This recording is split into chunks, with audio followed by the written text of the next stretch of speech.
সময় সংলাপে স্বাগত জানাচ্ছি। আমি তুষার আব্দুল্লাহ। সময় সংলাপে আমার সঙ্গে যোগ দিয়েছেন আমিনুল ইসলাম বুলবুল। আপনাকে স্বাগত সময় সংলাপে। আমি সরাসরি যে আলোচনাটা যেতে চাই যে এখন তো বাংলাদেশ ক্রিকেটের ওই যে ভরা মৌসুম, বাম্পার মৌসুম যেভাবে বলি না কেন সেটা চলছে। এই যে বাম্পার মৌসুম এটা বজায় রাখা বা টিকিয়ে রাখার জন্য আমাদের প্রস্তুতিটা আমরা খুব মানে দূরের আমাদের দৃষ্টিটা সেখানে রেখেছি কিনা, যে কত দিন থাকবো, কিভাবে এটা টিকিয়ে রাখবো। এখন কিন্তু ক্রিকেটটা একটা ছোট্ট উদাহরণ দেয় আপনাকে।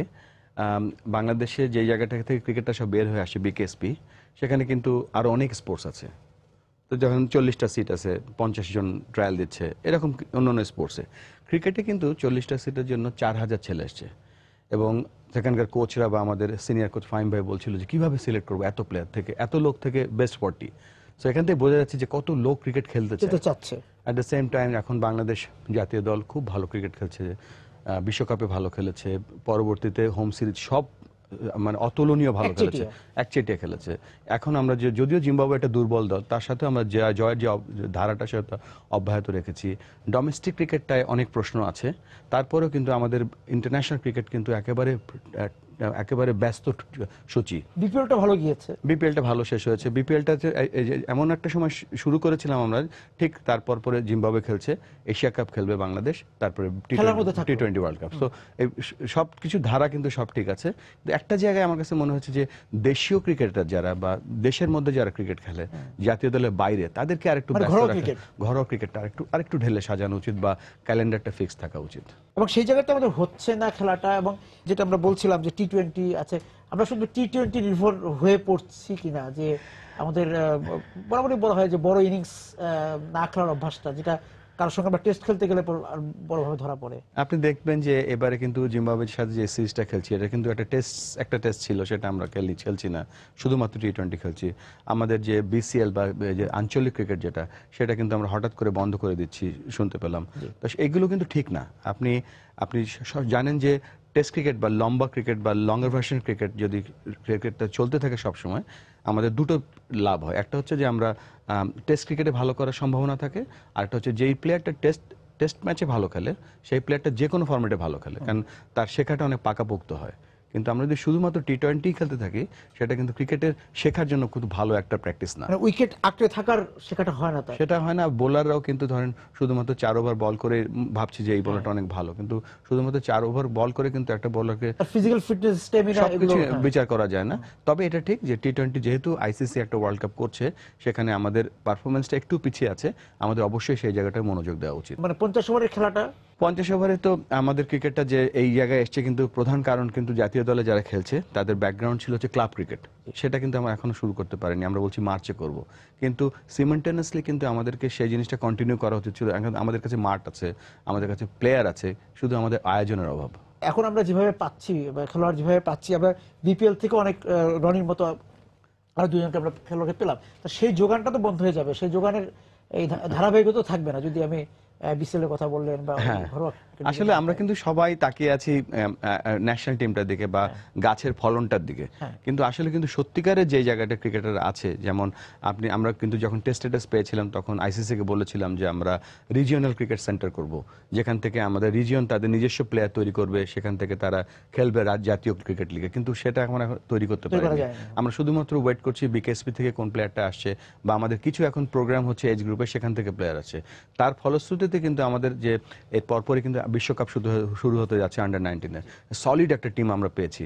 আশা করছি ইনশাআল্লাহ আমাদের এই টিমটাও ভালো করবে। কিন্তু দেশব্যাপী যে ক্রিকেট ছড়িয়ে দেওয়ার ব্যাপারটা, সেই জায়গাটা আমরা পিছিয়ে আছি। কেন বলছি, আপনাদের মাধ্যমে বা খবরের কাগজের মাধ্যমে কিন্তু দেশের প্রত্যন্ত অঞ্চলে সবাই জানে বাংলাদেশ খেলছে, এবং এমনভাবে বাংলাদেশের খেলা ফলো করে যেন একেবারে তাদের দ্বিতীয় ধর্মের মতো। কিন্তু আমরা কিন্তু ক্রিকেটটা সেখানে নিয়ে যেতে পারিনি এখনো। শুধু সেখানে সেই কাজটা যদি আমরা করতে পারি, তাহলে আমাদের প্রথমে বলছিলেন যে কিভাবে আমাদের এই ধারাটা অব্যাহত রাখবো, আগামী 50 বছর আমাদের চিন্তা করতে হবে না। আমরা শুধু ফলাফলের দিকে তাকিয়ে আছি, এবং আমরা জাতীয় দলটাকে অবশ্যই সেখানে গুরুত্ব দেওয়া উচিত। সেই গুরুত্বটার কিছুটা ফ্লোটা আমাদের নিচের দিকে দেওয়া উচিত। আরেকটা জিনিস ব্যাপার, যে ক্রিকেটাররা আগে যে অঞ্চলগুলি থেকে খুব বেশি আসতো, সেই জায়গাগুলোতে কিন্তু এখন আর খেলোয়াড় দেখা যায়। যদিও খুলনা অঞ্চল থেকে খেলোয়াড় আসছে, কিন্তু চট্টগ্রাম থেকে অনেক খেলোয়াড় আসতেন, এক সময় ময়মনসিংহ থেকে আসতেন, তাই না? সেই জায়গা, তার মানে কি ওখানে ক্রিকেটের অনুশীলন বা ক্রিকেটের জোয়ারটা একটু কমে গিয়েছে? উপজেলা থেকে ক্রিকেটার আপনি আসতে- একদম এক্সাক্ট একটা ভালো জায়গায় হিট করেছেন, কারণ একসময় জাতীয় দলে 7 জন খেলোয়াড় আসতো ময়মনসিংহ থেকে। হ্যাঁ। আমরা জানি না সেখানে কিভাবে লিগ মানে হচ্ছে, সর্বশেষ সানোয়ারের পর মনে হয় আমরা আর কাউকে, তাকে দেখতে পাইনি। বা মাহমুদুল্লাহ রিয়াদ, যদিও মাহমুদুল্লাহ রিয়াদ এখন আছে আর কি, আছে, একা, হ্যাঁ। কিন্তু একসময় চিটাগং থেকে কিন্তু বাংলাদেশে ব্যাটিং অর্ডার আসতো, যেমন নান্নু ভাই, নোবেল ভাই, মাসুম ভাই, আকরাম, শহীদ ভাই, মানে বাংলাদেশের এক নাগাড়ে, প্রথম হ্যাঁ। 6টার 5টা ব্যাটসম্যান চিটাগং থেকে আসতো। এখনো তামিমের মতো প্লেয়ার হ্যাঁ, আসছে, তামিম আছে, হ্যাঁ। তারপরে ধারাবাহিকতাটা নষ্ট হওয়ার কারণ হচ্ছে যে সেখানকার যে লোকাল ক্রিকেট সেটা কিন্তু হচ্ছে না, বা হলেও কোনো দায় সারা গোছে হচ্ছে। শুধু চট্টগ্রাম বা ময়মনসিংহ বলে না, বাংলাদেশের 64টা ডিস্ট্রিক্ট আছে, সেখানে যদি আমাদের প্রপার ক্রিকেটটা মানে রেগুলার বেসিসে ক্রিকেট হয়, একটা ভালো একটা তত্ত্বাবধানে, অঞ্চল ভিত্তিক খেলা হয়, সেটা কিন্তু আরো আমরা অনেক বেশি ক্রিকেটার পাবো। তবে এট দ্য সেম টাইম সেখানে ক্রিকেটার পেতে হলে সেখানে ফ্যাসিলিটিও বাড়াতে হবে। আমরা কথায় কথায় স্টেডিয়াম বানাচ্ছি, কিন্তু আমাদের ক্রিকেটের মাঠ দরকার আর অনেক। মানে স্টেডিয়ামে তো লিগ হবে, কিন্তু এমনিতে যে খেলার জায়গাটা করে দিতে না, হবে। আমাদের লিগ কিন্তু হওয়ার জন্য স্টেডিয়াম দরকার নেই, আমাদের সেটাই। দরকার একটা ভালো মাঠ, মসৃণ মাঠ, ভালো কিছু পিচ আর বেসিক ড্রেসিং রুম। গুলশানিয়ত মাঠে খেলেছেন না আপনারা? অনেক হ্যাঁ, সেটা তো খেলেছি, league হয়, এরকম বেসিক কিছু গ্রাউন্ড হ্যাঁ, আমাদের কলাবাগান দেশব্যাপী মাঠ, দরকার, শুধু স্টেডিয়াম না, হ্যাঁ। মানে যেখানে তারা তাদের সেরা খেলাটা খেলতে পারবে। আর আমরা কিন্তু যে আমাদের কিন্তু সবথেকে আগামী দিনের সাংবাদিকরা বা আগামী দিনের সেরা ইঞ্জিনিয়ারটা বা আগামী দিনের পাইলট বা আগামী দিনের ক্রিকেটার সবকিছু এখন স্কুলে আছে। তো সেই জায়গাটায় আমাদের আরেকটু বেশি মনোযোগী হওয়া উচিত। ক্রিকেটাররা কিন্তু ওই স্কুল ক্রিকেটাররা যদি ভালো ফেসিলিটিতে খেলে ক্রিকেট, যেমন ধরুন একটা ছেলে একটা একটা আনইভেন গ্রাউন্ডে ডাইভ দিতে ভয় পাবে, কিন্তু সেই ছেলেটা যখন জাতীয় দলে খেলবে তখন তো আমরা ডাইভ শেখাবো। তো ছোটবেলায় যদি আমরা ভালো মাঠে খেলার ব্যবস্থা করে দিই, ভালো পিচে খেলার ব্যবস্থা করে দিই, তাহলে কিন্তু ন্যাশনাল টিমে এসে তাকে আর ওই টেকনিক বা ট্যাকটিক্স নিয়ে কাজ করতে হয় না, মোর স্ট্র্যাটেজি নিয়ে কাজ করতে পারে। তো আমাদের স্কুল ক্রিকেটটা আরেকটু মনোযোগী হওয়া উচিত। স্কুল ক্রিকেট সেই বিষয়টা আমি ঢুকবো, আর পাশাপাশি একদম ডিপার্টমেন্ট, মানে ব্যাটিং বোলিং সেই জায়গাগুলোতে আলো তৈরি করছি বিভিন্ন জায়গায়। আমরা অনেকগুলো আমাদের ভেন্যু হয়েছে, কিন্তু সব ভেন্যুতে কিন্তু খেলাও হচ্ছে না। আসলে ভেন্যুর দরকার আছে, সেটা ব্যবহারটা একটা বড় ব্যাপার। আর এই যে আমাদের যে চমৎকার আমরা সাফল্য দেখলাম বিশ্বকাপে, জি। সেই বিশ্বকাপের পরে কিন্তু আমরা আশা করেছিলাম যে আমরা হয়তো সরকারের কাছে চাইবো যে আমাদেরকে যে রিজনগুলো আছে সেই রিজনে আমাদেরকে একটা বা দুটো করে ইনডোর করে দেওয়া উচিত। কেননা ইনডোরটা এত জরুরি যে বর্ষাকালের ক্রিকেটটা যদি না খেলা হয় তাহলে কিন্তু যে পারফরমেন্স স্কিলটা সেটা যে কনসিস্টেন্সিতে থেমে যাবে। তা আশা করেছিলাম কিছু নতুন ইনডোর দেখতে পাবো। আর আরেকটা জিনিস যেটা সব থেকে গুরুত্বপূর্ণ সেটা হচ্ছে যে প্রথমে বলছিলাম যে বেসিক মাঠ, সেই মাঠের সাথে উইকেটটা, মানে পিচটা আশা করেছিলাম যে অস্ট্রেলিয়া পাকিস্তান থেকে দেখা গেল কয়েকশো কন্টেনার মাটি এনে আমাদের কিছু কিছু পিচ চেঞ্জ করলাম, যেগুলোতে দেখুন আমাদের ক্রিকেটার যখন বিদেশে গিয়ে খেলবে বা বাউন্সি ক্রিকেটের পিচের যে আমরা কমপ্লেনটা সবসময় করি সেগুলো হয়তো ওভারকাম করবে। এখনো সময় আছে আমাদের এই জায়গাগুলোতে আর একটু আমরা মনোযোগী হওয়া স্পিন উচিত। সহায়ক পিচ হ্যাঁ, করছি, হ্যাঁ। স্পেন সহায়ক, কেননা এখানে কিন্তু আমরা সাধারণত দেখবেন যে ইন্ডিয়াতে বা শ্রীলঙ্কাতে টেস্ট ম্যাচ যেতে হচ্ছে সব থেকে বড় স্ট্রেংথ থাকে সেটা হচ্ছে স্পিনার এবং ভালো ব্যাটিং। তো যেহেতু আমাদের এখানে এই ওই ধরনের একই ধরনের ক্লে এবং একই ধরনের ক্রিকেটের চরিত্র, আমাদের মনে হয় এই যে আমরা দেখছি যে একটা নতুন ক্যাম্প চলছে যে ফাস্ট বোলিং হান্টিং, হ্যাঁ, হ্যাঁ, সেটা উচিত ছিল সাথে সাথে স্পিন বলার হান্টিং অলসো, কারণ স্পিনাররাই আমাদেরকে টেস্ট ম্যাচ জেতাবে। কিন্তু না, সেটা একটা স্পিনার জন্য, মানে ওই দৃষ্টিভঙ্গিটাও একটু বদলানো দরকার কিনা, যে আমরা শুধু ঘরের মাঠেই জিতবো না। আমরা জিতছি, যেটার ধারাবাহিকতা আছে, কিন্তু বাইরে যে ভালো ফল করবো, সেখানে আপনি যেটা বলছিলেন যে আমাদের পিচের দিকে মনোযোগ পিচের দেওয়া, দিকে হ্যাঁ। কিন্তু আমরা কিন্তু এই মুহূর্তে কিন্তু আমরা কিন্তু ইংল্যান্ডের মতো দলকে কিন্তু অস্ট্রেলিয়ার একটা নিউট্রাল ভেন্যুতে হারিয়েছি। আমরা যে বিদেশেও ভালো খেলি তার প্রমাণ কিন্তু প্রমাণ আছে, রাখতে হ্যাঁ, পেরেছি। তবে ধারাবাহিকতার জন্য আমাদের নেক্সট জেনারেশনের ক্রিকেটারদের জন্য আমার মনে হয় কিছু দেশে কিছু পিচ করা উচিত, যেটা বাউন্সি বা একটু বোলারদের জন্য, বোলারদের হ্যাঁ। সহায়ক পিচ, বা বিদেশে যে ধরনের পিচ আমরা ফেস এবং করি। এই বিষয়টা শুধু ঢাকা কেন্দ্রিক না করে সারা দেশেই রাখা, কয়েকটা জায়গায় তো করা দরকার। সেটা অবশ্যই আমাদের রিজন, যে প্রধান 7টা রিজন আছে সেখানে প্রথমে করা উচিত, তারপরে হয়তো ডিস্ট্রিক্টে বা উপজেলাতে পরে গেল। হ্যাঁ, আপাতত রিজনে আমাদের টার্গেট হওয়া উচিত। 63-64 জেলার কথা পরে বলি, আগে তো আসলে চট্টগ্রামে দরকার আছে, খুলনা অঞ্চলে দরকার আছে, এই জায়গাগুলোতে আপনি যেটা বলেন যে ইনডোরও করা দরকার আছে। ইনডোরটা খুব জরুরি এখন আর আগে যে স্টেডিয়াম গুলো হয়েছে, বা এই যে আপনি অনুশীলনের কথা বলছিলেন যে চট্টগ্রামের যে খেলোয়াড়রা তৈরি হচ্ছে, ওখানে হয়তো জাতীয় দলে আসছে না, কিন্তু লিগে তো তারা খেলছে। হ্যাঁ। সেই খেলোয়াড়দের জন্য আমরা চট্টগ্রামে, খুলনাতে, বগুড়াতে কি ব্যবস্থা করছি যদি আমাদের সুযোগ সুবিধার কথা কিন্তু বলি। দুটো স্টেডিয়াম আছে অলরেডি, বগুড়াতে একটা স্টেডিয়াম আছে যেগুলো ইন্টারন্যাশনাল ভেন্যু। আসলে অবকাঠামো আছে, ইন্টারন্যাশনাল ভেন্যুতে আপনি অবকাঠামো যেটা আছে সেটা আপনি কতগুলো খেলার সুযোগ পাচ্ছে সেখানে। হয়তো বগুড়ার ন্যাশনাল লোকাল যে সেরা টিমটা খেলছে বা চিটাং এর বিভাগীয় টিমটা খেলছে, কিন্তু সবার জন্য খেলার জন্য যে মাঠ সেগুলো হতে পারে জেলা স্কুলের মাঠ, সেটা হতে পারে একটা এলাকার মাঠ। সেই মাঠগুলো যদি আমরা নিয়ে নিতে পারি বা আমরা যদি কথা বলে নিতে পারি যে হয়তো আমরা টার্ফ পিচ বানাচ্ছি না, আমরা যদি কিন্তু মাঠে সিনথেটিক কিছু, পিচ মাঠে তৈরি করে দেওয়া। বা সিনথেটিক পিচ যদি আমরা বসাই, তাহলে কিন্তু 12 মাস ক্রিকেটও খেলতে পারবে, ফুটবলও খেলতে পারবে, বৃষ্টিতে তারা খেলতে পারবে। তো এই ধরনের কিছু ইনোভেটিভ চিন্তাধারা আমাদের আনা উচিত যে সকলকে কিভাবে আমরা ক্রিকেটে ইনভলভ করতে পারি। কারণ মেধা কিন্তু সবার আছে, তো সেইটা খুঁজে বের করার দায়িত্ব কিন্তু আমাদের। এখন আপাতত কিন্তু আমরা ওয়েট করছি মেধা আমাদের কখন আসবে, কিন্তু আমাদের কাজ হওয়া উচিত মেধা খুঁজে বের করে আনা। তো ওই জায়গাটায় আমাদের আরো বেশি মনোযোগী হওয়া এবং উচিত। স্কুল ক্রিকেট নিয়ে বলছিলেন, স্কুল ক্রিকেটে কি সংস্কার করা দরকার? আসলে স্কুল ক্রিকেটটা হচ্ছে আপনি যে বাইরে কাজ করেন, যে হ্যাঁ, এই যে কোনো- চীন, তাইওয়ান, সিঙ্গাপুরে কাজ করেন, সেখানকার স্কুল ক্রিকেট আর আমাদের স্কুল ক্রিকেট, আসলে আপনি যে কটা দেশ এখন টেস্ট ক্রিকেটে খেলছে এবং সফল ক্রিকেট খেলছে তাদের কিন্তু মূল শক্তি হচ্ছে স্কুল ক্রিকেট। শ্রীলঙ্কাতে যদি আপনি দেখেন, ওদের জাতীয় দলে যখন যখন জাতীয় দলের ট্রায়াল হয় বা যখন ফার্স্ট ক্লাস ক্রিকেট হয়, খেলা দেখতে যায় 200 বা 500 জন, কিন্তু স্কুল ক্রিকেটের ফাইনালে প্রায় 20 থেকে 30 হাজার লোক খেলা দেখতে যায়। তো স্কুল ক্রিকেটটা এত পপুলার, এবং আপনারা জানেন যে একটা ছোট্ট বেলায় যে রাইট টেকনিকটা যে শিখে যাবে তার সারা জীবন আর কোনো কাজ করতে হবে তখন না। যদি ব্যাট ধরাটা শিখে ফেলে। হ্যাঁ, তো স্কুল ক্রিকেটটা আমাদের আরো একটু মনোযোগী হওয়া উচিত, কেননা স্কুলে যে টুর্নামেন্টটা যখন শুরু হয় তখনই তারা খেলে, বা এক সপ্তাহ আগে জানতে পারে যে তাদের টুর্নামেন্ট হচ্ছে, কোনো প্রিপারেশন থাকে না। But round the year training বা তাদের স্কুলে যে একটা প্রশিক্ষক তাদের সারা বছর ট্রেনিং করাবে, সেই ধরনের কোনো ফ্যাসিলিটি বেশি স্কুলে নেই। তা আমাদের যে হাজার হাজার স্কুল আছে সেই জায়গাটাগুলো কাজ করা উচিত। পলিসিতে থাকলে তো বেসিকে থাকবে। তবে আমি তো ধরেন এখন আইসিসিতে কাজ করছি, আর বড় জোর ধরেন 1-2 বছর কাজ করব। তারপর আমার নিজস্ব যে একটা চিন্তা বা স্বপ্ন আছে দেশকে নিয়ে, সেটা হচ্ছে যে আমাদের দেশে যত প্রাইমারি স্কুল বা হাই স্কুলগুলো আছে, সেই স্কুলগুলোতে আমি তাদের যে ক্রীড়া শিক্ষক থাকে তাদেরকে ইনশাআল্লাহ কোচ বানাবো। এবং এই কাজটা একবার যদি করে ফেলতে পারি, আমি তো বাংলাদেশের অর্থনীতি চেঞ্জ করতে পারবো না, বাংলাদেশ সামাজিক ব্যবস্থা চেঞ্জ করতে পারবো না, বাট ক্রিকেটে যদি একটু চেঞ্জ আনতে পারি, সেই স্বপ্নটা নিয়ে আছে এখন। শারীরিক যে শিক্ষক থাকেন সব, তাকে ক্রিকেট কোচ বানাবো। আচ্ছা। এবং সেই কাজটা আমি সব জায়গায় করে বেড়াচ্ছি।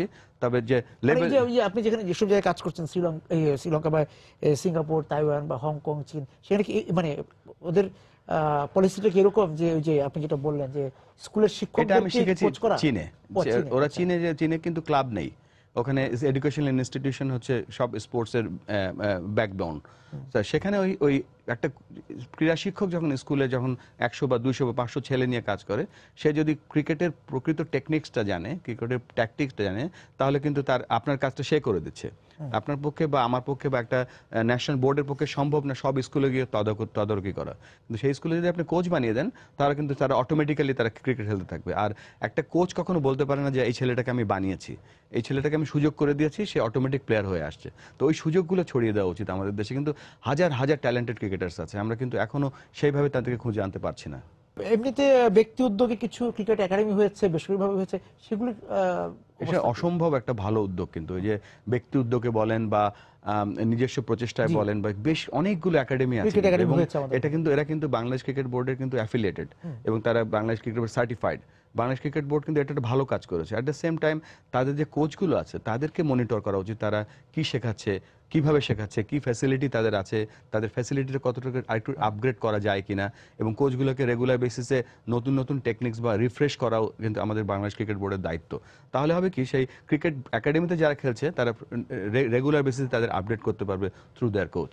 আমি একটু বিরতিতে যাবো বলবো, এসে একটু জানতে চাই যে একটা বিশ্বকাপ যখন শেষ হয় অন্যান্য দেশের ক্ষেত্রে যেটা হয়, আপনি আমার চেয়ে অনেক ভালো জানেন যে তারপরের যে বিশ্বকাপ, তার জন্য তারা পরদিন থেকে কাজ শুরু করে, মানে ওই দলটি দেশের ফিরে আসার আগে থেকেই তাদের প্ল্যানটা শুরু হয়ে যায় যে তারা পরের বিশ্বকাপে কিভাবে মাঠে নামবে। প্রথমে হচ্ছে যে আগামী বিশ্বকাপ যেটা ইংল্যান্ডে অনুষ্ঠিত হবে 2019 সালে, সেখানে কিন্তু 10টা দল খেলবে। সেখানে বাংলাদেশ কেন রাজি হয়েছিল আমি জানি না। আমাদের প্রথমেই রাজি হওয়া উচিত হয়নি, যে আমরা কিন্তু একটা ছোট্ট রিস্কের মধ্যে ছিলাম। এখন আমাদের টিম আল্লাহর রহমতে ভালো খেলছে, সেই রিস্কটা অনেকটা কেটে গিয়েছে। কেননা আপনাকে টপ 8 এর মধ্যে থাকতে হবে, যে র্যাঙ্কিং সেখানে থাকতেই হবে। আদারওয়াইজ আপনি যদি 9 বা 10 হন, তাহলে আপনি অ্যাসোসিয়েট মেম্বার যারা আছে তাদের সাথে খেলে আসতে হবে। যাই হোক, এর পরের টুর্নামেন্টটা কিন্তু ইংল্যান্ডে অনুষ্ঠিত হবে। আপনারা জানেন যে ইংল্যান্ডের কন্ডিশনটা একটু অন্যরকম, অস্ট্রেলিয়ার বা বাংলাদেশের তুলনায় একটু অন্যরকম। সেখানে মে জুন একটু ডিফারেন্ট উইকেট থাকে, জুলাইতে আরেক রকম উইকেট হয়ে যায়। তো কোন সময়টা ওয়ার্ল্ড কাপটা হচ্ছে সেটা জানি না, তবে আমাদের যে টিমটা আছে সেই টিমটা কিন্তু এখন থেকে কিন্তু প্রিপারেশনটা নেওয়া উচিত ওইভাবে যে ওই কন্ডিশনে ওই সময় কে কে আমার নিউক্লিয়াস হবে বা কারা কারা ওই সময়টা ভালো খেলার সম্ভাবনা আছে। এটা বয়সের ব্যাপার আছে, এখানে ফিটনেসের ব্যাপার আছে, প্লাস যে পাইপলাইনে যে ক্রিকেটার্স গুলো আছে তারা তখন কোন অবস্থানে থাকবে, কোন অবস্থায় থাকবে। তবে রিপ্লেসমেন্ট প্লেয়ার কিন্তু আমরা আশা করবো বা চিন্তা করবো আমাদের যে দলটা আছে এই দলের 90% খেলোয়াড়ই আমাদের রেখে দেওয়া উচিত, কেননা এই এক্সপিরিয়েন্স দলটা যদি আবার নেক্সট 19-এর বিশ্বকাপে খেলে ইনশাল্লাহ আমরা আরো ভালো করবো, গত বিশ্বকাপের থেকেও ভালো করবো। কেননা আমাদের ম্যাক্সিমাম খেলোয়াড় বা 8 থেকে 9 জন খেলোয়াড় যাদের নাকি 100-র বেশি ওডিআই খেলা হয়ে গেছে। তো এই এক্সপিরিয়েন্স ওয়ালা খেলোয়াড়দের জন্য আমরা না হারাই। আমরা ছোট হয়তো হয়তো স্বল্পকালীন অফ ফর্ম যেতে পারে একটা ক্রিকেটার, কারণ আমরা যেন তাকে বাদ না দিই। তো এক্সপিরিয়েন্স ক্রিকেটার যত নিয়ে যেতে পারবো তত আমাদের জন্য ভালো হবে। মানে একটা ব্যাট প্যাচ যেটা থাকে সেরকম তো সেরকম ওই সময়টা, হ্যাঁ। এবং একটা আমরা অনেক সময় আমাদের দেখবেন যে গত 8-9 বছরে কিন্তু অনেক খেলোয়াড় আছে যাদের 1টা থেকে 5টা ম্যাচ খেলা কিন্তু বাদ দিয়ে দিয়েছি। কিন্তু এইটা একটা এই জায়গাটা আমি আসতে চাচ্ছিলাম, আপনি চলে আসলেন। আমি একদম যে আমাদের ওপেনিং থেকে শুরু করতে যাচ্ছিলাম, সেখান থেকে যদি আমরা বলি, যেমন আমাদের এই যে তুষার ইমরান ঘরোয়া ক্রিকেটে অনেক ভালো খেলতো, ও কিন্তু যে স্থায়ী হতে পারে না, এটা হয়তো অন্য কোনো কারণে হতে পারে। আরো অনেককে আমরা কাপালি সহ অনেকেই, আচ্ছা আমরা কাউকে রোকন বা বিদ্যুৎদেরকে আমরা অনেকক্ষণ আমরা রেখেও ছিলাম, তাই না? তখন আপনি জাস্ট চলে গেলেন ওই সময়গুলোতে। এই জায়গা থেকে এখন যেটা হচ্ছে, এখনো যেমন তামিম ইকবাল নিয়ে অনেক কথা হচ্ছিল, তো তাকে রেখে দেওয়ার পর এক ধরনের ফলাফল, ইমরুল কায়েস ফিরে এসছে আবার। কিন্তু আমাদের এই যে ওপেনিং জুটিটা নিয়ে সবসময় আপনাদের সময় থেকেই চলছে, ওপেনিং ব্যাপারটা না মানে ধরে খেলার না, এটা খুব হাইলি টেকনিক্যাল একটা জায়গা, যেখানে ওপেনারদের রোলটা কি জানেন? ওপেনার প্রথম ব্যাট করতে গেলে আপনি বলার চেনেন না, পিচের কন্ডিশন জানেন না, খুব কঠিন অ্যাডজাস্টমেন্ট। দ্বিতীয় ব্যাটিং করতে গেলে আপনাকে একটা বড় টার্গেট নিয়ে শুরু করতে হয়, স্টার্টার। এটা হাইলি টেকনিক্যাল একটা জায়গা, এবং এখানে কিন্তু টিকে থাকতে হলে ওই লেভেলের টেকনিকও লাগে। এবং আমি দেখছি যে বেশ কিছু, যেমন আনামুল হক বিজয়, বা আগে খেলতো বিদ্যুৎ জাভেদ, তারপরে এই সাম্প্রতিককালে শুভ খুব ভালো ক্রিকেট খেলেছে। তবে তামিম একটা জায়গায় কিন্তু দেখবেন দাঁড়িয়ে আছে বহু বছর ধরে। তার অন্যতম কারণ হচ্ছে টেকনিক, এবং তামিমের যে টেকনিক বা তামিমের যে পাওয়ার, সেটা দুটোর সংমিশ্রণে কিন্তু সে এতদিন ধরে টিকে আছে। তারপর ধরেন এখন ইমরুল কায়েস ভালো খেলছে, আমাদের এখানে সৌম্য সরকার ভালো খেলছে। তা ওই শুধু এই গ্রুপটা না, আমাদের যে ব্যাটিং এর রোল আছে 1 থেকে 6 বা 7 যারা ব্যাটিং করছে, আমরা কিন্তু সব থেকে সহজভাবে যে কাজটা করি সেটা বাদ দিয়ে দিই। মানে সব বাদ দিয়ে দিলে আরেকটা প্লেয়ার নিয়ে সময় দেয় না। কিন্তু এই কি কারণে বাদ দিচ্ছি, এবং সেই কারণটা সে ওভারকাম করে তাকে আবার ফিরিয়ে আনার সেই চেষ্টাটা আমরা কম করি। মানে ঘরোয়া ক্রিকেটে সে যে ভালো, মাঝখানে যে জুনায়েদ সিদ্দিকী এসেছিল, বিউটিফুল টেকনিক, খুব ভালো ক্রিকেট খেলে, এবং যতদিন খেলেছে ভালো খেলেছে। কিন্তু আমরা বাদ দেওয়ার সময় একটা প্লেয়ারকে বলি না যে এই কারণে তুমি বাদ পড়েছো, এই ডেভেলপ করে আসো। এবং তুষার ইমরানের দায়িত্ব নিচ্ছে না, এই তুষার ইমরানের কথা বললেন যে, বা রাজিন সালের কথা বললেন, বা অলোক কাপালের কথা বললেন, এই ধরনের। এবং শুভকে ইদানিং আমরা দেখছি না দলে। মার্শাল আইব ডোমেস্টিক ক্রিকেটে হাজার হাজার রান করছে, তাকে দেখছি না। কিন্তু কি কারণে একটা খেলোয়াড় জানা উচিত, এটা তার অধিকার যে আমি কেন দলে চান্স পাচ্ছি না। আপনি এবং আমি দুজন মিলে যে নামগুলো বললাম, ওই জায়গাতে আমার একটু বলার বিষয় আছে যে আমরা কি, যেহেতু সে একবার জাতীয় দলে ঢুকে পড়েছে বা বয়স ভিত্তিকে ছিল, তাকে বিসিবির একটা দায়িত্ব পড়ে না যে এই খেলোয়াড়টাকে আবার ঠিকঠাক করে ফিরিয়ে আনার? আসলে আমাদের যে সিলেকশন কমিটি আছে, যে 3 জনই ন্যাশনাল ক্যাপ্টেন, এদের কিন্তু ক্রিকেটীয় মেধা নিয়ে কোনো প্রশ্ন নেই, এবং তাদের পলিসি নিয়েও কোনো প্রশ্ন নেই। দে আর ওয়ান্ডারফুল ক্রিকেট নলেজ, খেলোয়াড়দেরকে চেনা জানার ব্যাপারে কোনো নলেজ তাদের অসম্ভব ভালো। তবে বোর্ডে যে পলিসি আছে, সেই পলিসিটা কতটুকু কার্যকর হচ্ছে সেটা দেখার বিষয়। যে আমি একটা ছেলেকে বাদ দিয়ে দিলাম, বাদ দেওয়ার পরে সে যদি তাকে আর কোনো খুঁজে দেখলাম না যে কোথায় আছে, সে কোথায় ক্রিকেট খেলছে, সেই ব্যাপারগুলোতে আর একটু মনোযোগী হচ্ছে। আমাদের কিন্তু একাডেমি আছে, আমরা হঠাৎ করে শুরু করলাম হাই পারফরমেন্স ইউনিট, সেটা কি কারণে করলাম আমি জানি না, বাট আমাদের একাডেমিটা কিন্তু খুব ভালো করছিল, এবং সেই একাডেমিতে তাদের কিন্তু ফিরে যাওয়া উচিত। ফিরে গিয়ে তাদের যে ওভারকাম উইক এরিয়াগুলো আছে সেখানে কাজ করে আবার ফিরে আনা উচিত। কেন এক্সপিরিয়েন্স কিন্তু আপনি যেখানে সেখানে পাবেন না। তাই এক্সপিরিয়েন্স খেলোয়াড়দের যেন আমরা সহজে না বাদ দেই, সেই দিকটা আমাদের খেয়াল রাখা উচিত। হ্যাঁ, নতুনরা আসবে, যে যেমন সেটা আসতেই পারে, এবং জায়গাও ছেড়ে দেওয়ার বিষয় আছে। কিন্তু আপনি যেটা বললেন যে অভিজ্ঞ, আমরা যেমন, তবে ব্যাটিং এ তো একটা বড় উন্নতি তো হয়েছে, যে আগে যেমন ধস নামতো, যে কিন্তু সেই জায়গা তো এখন আর আমাদের ক্রিকেটের যে আমাদের ব্যাটসম্যান এখন যারা ব্যাটিং যে মিডল অর্ডার দে আর সলিড। বিশেষ করে আমি কয়েকটা নাম বলতেই পারি, যেমন মুশফিকুর রহিম বলেন, মাহমুদুল্লাহ রিয়াদ বলেন, সাকিব বলেন, মাহমুদুল্লাহ রিয়াদ বলেন, নাসির নাসির এই মুহূর্তে দলে নেই, বাট নাসির, সাব্বির তো সলিড। মানে কিছু 7-8টা প্লেয়ার যে বা 6-7 জন প্লেয়ার ব্যাটার যে এখন আছে না, এরা কিন্তু নিজের যোগ্যতায় এসছে এবং তারা বাংলাদেশকে এই পর্যন্ত নিয়ে এসছে, কিন্তু তাদের অন্যতম একটা কৃতিত্ব ছিল। অবশ্যই আমি বোলার, ফিল্ডার, উইকেট কিপার সবাইকেই কৃতিত্ব দিচ্ছি, তবে আমাদের এই সময় যে ব্যাটাররা যে ব্যাটিং করছে অতুলনীয়। আমার যে পৃথিবীর যে কোনো ব্যাটসম্যান আপনি এখন যদি কনসিস্টেন্সি দেখেন, আমাদের ব্যাটসম্যানরা আগে যেরকম যে আপনাদের সময় থেকেই ছিল যে আপনি হয়তো আউট হয়ে গেলেন বা তারপরে পরবর্তীতে হয়তো পাইলট শেষ ব্যাটসম্যান, বুঝা গেল যে আর স্টেডিয়ামে থাকার কোনো কারণ নেই বা টিভির সামনে বসে থাকার একটা ব্যাপার কি জানেন, এই জায়গা থেকে যখন আমাদের সময় ছিল বা আমাদের আগের লিপুগারে যখন ক্রিকেট খেলতো, তখন কিন্তু আমরা ছিলাম লিগ ক্রিকেটার বা অ্যাসোসিয়েট মেম্বার্স ক্রিকেটার্স। আমরা ভাগ্যবান ছিলাম, আমি, আকরাম, নান্নু ভাইরা, আমরা যখন ক্রিকেট খেললাম তখন আস্তে আস্তে বাংলাদেশ ওডিআই স্ট্যাটাস পেলো, টেস্ট স্ট্যাটাস পেলো। তা আমরা কিন্তু ওটা অর্জন করে ওই জায়গায় শিখতে শিখতে এগিয়েছি।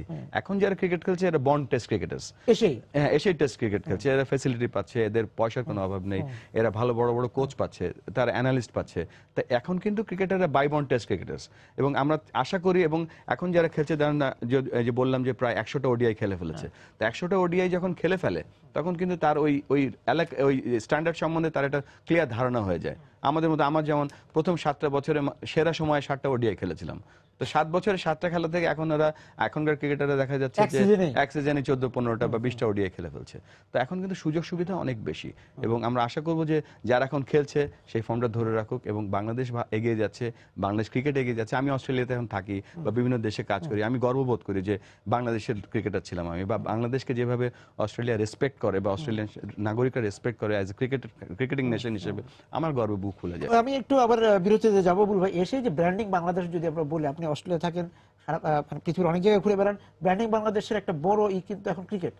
সেই জায়গা নিয়ে আমাদের মানে দীর্ঘমেয়াদী পরিকল্পনাটা কি হওয়া উচিত সেটা নিয়ে কথা বলবো একটা বিরতি। ব্র্যান্ডিং বাংলাদেশ সেই জায়গা থেকে বলা যে ক্রিকেট নিয়ে আমরা কতদূর যাব। ক্রিকেট তো শুধু এক বিশ্বকাপ থেকে আরেক বিশ্বকাপ না, আরো ধাপে ধাপের বিষয় আছে, যে হয়তো কম করে 3টা বিশ্বকাপ চিন্তা করা দরকার, যে আমি এই 3 বিশ্বকাপে কোথায় কোথায় যাব।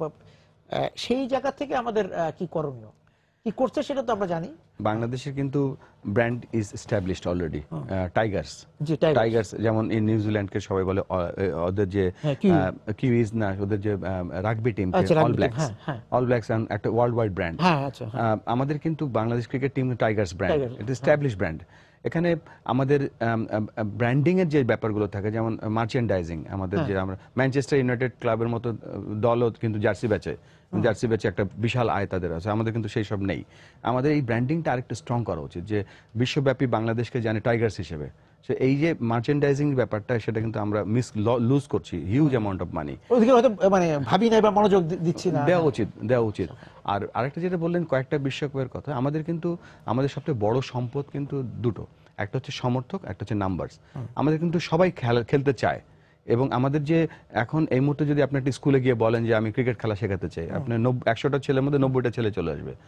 এই সুযোগটা আমাদের নেওয়া উচিত, আমাদের আরো বেশি ক্রিকেটার্সদেরকে ইনভলভ করা উচিত, যে সবাই ক্রিকেট কি যাতে খেলতে পারে। তাহলে 3টে বিশ্বকাপ কেন, 10টা বিশ্বকাপে আমরা নিশ্চিত থাকবো, ভালো করব। আমাদের আরেকটা টার্গেট হওয়া উচিত যে আমাদের টেস্টের যে র্যাঙ্কিংটা আছে, আমাদের অনেক দিন ধরে কিন্তু 9 নম্বরে পড়ে আছি। আমাদের টেস্ট র্যাঙ্কিংটা বাড়াতে হলে কিন্তু আমাদের দেশের মধ্যে আরো লঙ্গার ভার্সন ক্রিকেট চালু করতে হবে। আমাদের টি20 ভার্সন যে আমাদের র্যাঙ্কিং আছে, এখন কিন্তু আমরা আফগানিস্তানের পেছনে আছি। তো আমাদেরকে এইটা বাড়াতে হলে কিন্তু আমাদের কি পরিকল্পনায় আমাদের আগাতে হবে, সেই ব্যাপারগুলো আমাদের আনা উচিত, বা একটা স্ট্র্যাটেজিক প্ল্যান করা উচিত। আগামী 15 বছর, 5 বছর করে 15 বছর একটা স্ট্র্যাটেজিক প্ল্যান হওয়া উচিত।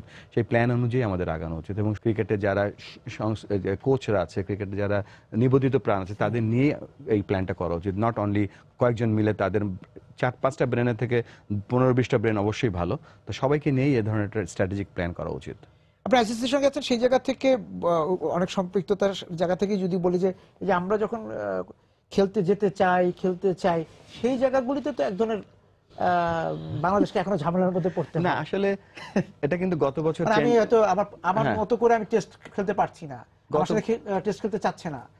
গত বছর পর্যন্ত এটা কিন্তু একটা, আপনারা জানেন যে ফিউচার ট্যুর বা এফটিপি যেটাকে বলতো, যে ট্যুর প্ল্যান, সেটা ছিল।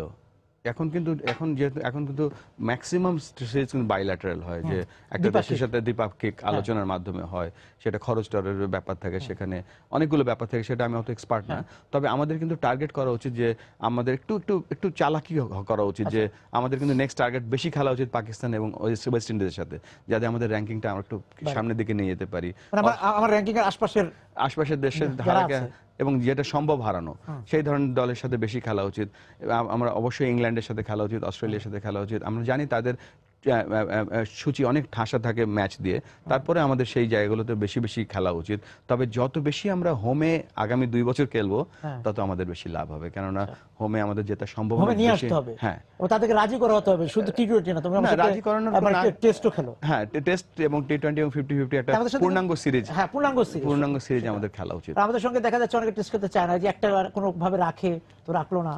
না, আমাদের পূর্ণাঙ্গ সিরিজ। এখন আমরা আগে খেলতাম 2 টেস্ট, 3 ওয়ানডে, 1 টি20। আমাদের এই সিরিজগুলো থেকে, যেমন শ্রীলঙ্কা পাশের দেশ আছে, শ্রীলঙ্কার সাথে আমরা যদি এই মুহূর্তে খেলি, আমি আশা করছি যে আমরা জিতবো, বা আমাদের দলটা এখন শ্রীলঙ্কার থেকে ভালো ক্রিকেট খেলছে।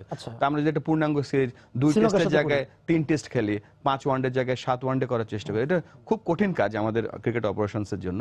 তারপরে যদি চেষ্টা করি তাহলে কিন্তু আমাদের জন্যই ভালো হবে। কঠিন কেন না, ওই দেশগুলো তাদের নিজস্ব কিছু সিরিজ থাকে, আর বাংলাদেশে এখনো কিন্তু ওই দেশটার জন্য অত লাভবান হয় না। যদি কেউ বাংলাদেশে এসে খেলে, সেই টিভি রাইটসটা বাংলাদেশ পায় বা রেভিনিউটা বাংলাদেশ পায়। তো বাংলাদেশ কিন্তু এখন একটা অ্যাট্রাকটিভ দলও, কিন্তু বাংলাদেশের সাথে সবাই খেলতে চায়ও। তো এই সুযোগটা আমাদের এখন কাজে লাগানো উচিত, কেননা ক্রিকেটাররা আমাদেরকে এমন একটা জায়গায় নিয়ে এসছে যে ক্রিকেটকে আমরা ভালো জায়গায় যে কোনো মার্কেটে আমরা বিক্রি করতে পারছি। এটা আমাদের জন্য একটা বড় পাওয়া। শুধু জিম্বাবুয়ের সাথে না, শুধু জিম্বাবুয়ে একটা এমন একটা দল, যে জিম্বাবুয়ে অবশ্যই জিম্বাবুয়ে আমরা খাটো করে দেখছি না, তবে এই মুহূর্তে একসময় মানে তাদের কাছে আমরা হেরেছি, তাকে দেখে ভয় পেতাম, সব সমীহ করতাম, সবই ঠিক আছে, কিন্তু তাদের পারফরম্যান্স এমন একটা জায়গায়, যে আফগানিস্তানের সাথে রেগুলার তারা হারছে, 50-50 ক্রিকেট হারছে, টি20 হারছে। তা আমাদের কিন্তু আরো ভালো টিমের সাথে খেলা উচিত, কারণ জিম্বাবুয়ের সাথে practice is not a very good practice. আমার কাছে আমাদের প্র্যাকটিসটা হওয়া উচিত ছিল আরো ভালো দলের বিপক্ষে। সেটাই আপনি যেটা বলছিলেন, যে আশপাশের দলকে ডেকে এনে করা। আমি একটা জায়গায় যেতে চাই, সেটা হচ্ছে যে মানে আলাপের, মানে আমরা কথা বলার আরো ইস্যু আছে, কিন্তু তারপর আমি বলতে চাই, এই যে ক্রিকেটার যারা আছেন আমাদের, যারা বিদায় নিচ্ছেন ক্রিকেট থেকে চলে যায়, তাদেরকে আমরা কতটা ব্যবহার করি। আসলে তার আগেও আমি বলবো যে বাংলাদেশ ক্রিকেট যে আজকে এখানে দাঁড়িয়ে আছে, কিছু লোক, আমি নাম বলতে নিবেদিত প্রাণ, অফিসিয়াল বলছি না, অফিসিয়াল বহু আছে, কিন্তু জনাব শ্রদ্ধেয় ওসমান ভাই, জালাল ভাই, আলতাফ ভাই, প্রায়ত মন্টু ভাই, রতন ভাই, যারা নাকি সত্যিকার অর্থে বাংলাদেশ ক্রিকেটকে এই পর্যায়ে নিয়ে এসছে তাদের শ্রম দিয়ে, একেবারে অবৈতনিক বলা যায়, তাদের জন্য কিন্তু আজকে বাংলাদেশ ক্রিকেট এখানে এসে, তাদেরকে আমরা কতটুকু অ্যাটলিস্ট মৌখিকভাবে ধন্যবাদ দিচ্ছি আমি জানি না, কিন্তু অন্তঃস্থল থেকে ক্রিকেটারদের তাদেরকে সম্মান জানাচ্ছে। আর ক্রিকেটার যত ক্রিকেট বোর্ডে যাবে বা ক্রিকেটের, আমি বলছি না ক্রিকেটাররা গিয়ে সেখানে মার্কেটিং দেখবে বা ইন্টারন্যাশনাল রিলেশনস দেখবে, সেখানে ক্রিকেটীয় যে ব্যাপারগুলো আছে, টেকনিক, এখন কিন্তু আমাদের সাসপেক্ট বোলিং অ্যাকশন, যে আমাদের যে কমিটিটা ছিল, সে অলমোস্ট বিলুপ্ত। সেখানে কিন্তু ক্রিকেটীয় যে ব্যাপারগুলো আছে, ক্রিকেট অপারেশনস থেকে শুরু করে ক্রিকেট ডেভেলপমেন্টে, সেখানে আরো বেশি ক্রিকেটার থাকা উচিত আমার কাছে মনে হয়। এবং এই যে মাঠ পর্যায়েও ক্রিকেটার থেকে ছড়িয়ে দেওয়া, যারা সাবেক ক্রিকেটার ছিলেন তাদেরকেও, আপনার আঞ্চলিক ক্রিকেটের কথা বলছিলেন, যে তাদেরকে দায়িত্ব দেওয়া, মানে আপনি ডেভেলপমেন্টে দেখেন খালেদ মাহমুদ সুজন, সে কিন্তু চেয়ারম্যান। আপনি অপারেশনসে দেখেন নাইমুর রহমান, কিন্তু সেখানে চেয়ারম্যান। আপনি টুর্নামেন্টে দেন আকরাম খান, কিন্তু তারা কিন্তু সেন্ট্রাল বোর্ডে কাজ করছে, কিন্তু মাঠে বা রিজিয়ন গুলোতে কিন্তু সেখানকার লোকাল ক্রিকেটার্সদের যদি আমরা আরো বেশি ইনভলভ করি, তাহলে আমাদের ক্রিকেটীয় হয় যে খেলোয়াড় জাতীয় দলে খেলতেন, তিনি হয়তো ময়মনসিংহে যাচ্ছেন, তিনি কুমিল্লা যাচ্ছেন বা আটিতে, তখন ওইখানকার যারা খুদে ক্রিকেটার, তারা গ্রহণযোগ্যতাটা আরো অনেক বেশি অনুপ্রাণিত হন অবশ্যই। এবং কার কাছে খেলাটা শিখছে, সানোয়ার যদি এখন ময়মনসিংহে যে কাজ করে, বা মাহমুদুল্লাহ রিয়াদ কাজ করে, হ্যাঁ, আমার মনে হয় আরো দেশব্যাপী ক্রিকেট ছড়িয়ে গিয়েছে। ক্রিকেটটার খুঁজে আনার যে কাজটা, ক্রিকেট আরো বেশি ছড়িয়ে দেওয়া উচিত, মানে ম্যাচ করা উচিত, অর্গানাইজ করা উচিত, তাদেরকে আরো কোচদেরকে আরো আপগ্রেড করা উচিত, ছড়িয়েছে, ভালোবাসা ছড়িয়েছে, খেলাটাকে ছড়াতে হবে, এবং সেই চেষ্টা আছে, এটা আরেকটু পরিকল্পিতভাবে করা উচিত। বলে শেষ করতে হচ্ছে, অনেক কথা থাকলো, সেটা বকেই থাকলো, আপনি আবার ঘুরে আসেন, তারপর বসা যাবে। পাশাপাশি আপনার সেই যে প্রাথমিক স্কুলের যে আপনার কর্মসূচি, সেটাও আমরা দেখার অপেক্ষায় থাকলাম। আপাতত আজকে শেষ করি। আপনাকে ধন্যবাদ আমাদের সঙ্গে যোগ দেওয়ার জন্য। দর্শক যারা ছিলেন আজকে সময় সংলাপের সঙ্গে এতক্ষণ এই ক্রিকেটীয় আলোচনা, আপনাদেরকে ধন্যবাদ জানিয়ে শেষ করছি আজকে সময় সংলাপ। দেখা হবে আগামী দিন। সবাই সুন্দর থাকুন, নিরাপদে থাকুন।